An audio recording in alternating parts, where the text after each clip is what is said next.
hedduu galata guddaa qabdanii yeroon qabbana la warri lafa faqorraa dhuftan galata guddaa qabdanii ammoo hiriira kana goonee manatti gallee taa'uu hin qabnu nuti warri ala kana jiru waanuma gabaabaa gochuu dandeenya.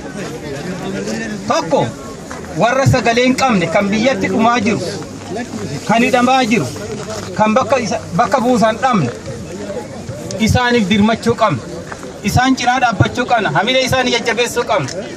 Wanti amma ijoolleen har'a barattoonni biyya keessatti dalagaa jirtu waan waggaa 40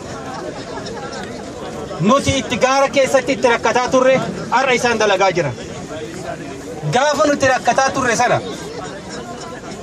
gaafa nuti dararamaa turre sana Oromoon akka barbaadutti bakka hunda gahuu hin dandeenye dhagahuu hin dandeenye waan gaafsan dhagahuu dhaban sana har'a dhagaanii beekanii ofii beekanii Oromoon kun lafaa ka'ee jechuudha.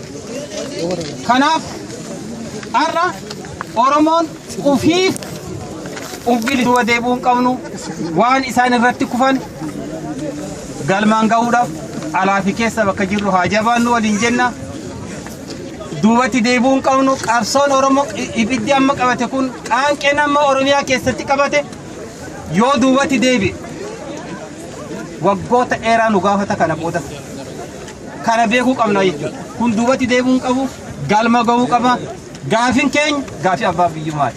Oromiyaa irratti abbaa biyyaa ta'u abbaa mirgaa ta'u abbaa mirga polotikaa mirga diinagdee Oromiyaa irratti dhuunfachuu qabna. Kanaaf jajjabaadhaa isin jaa galatooma.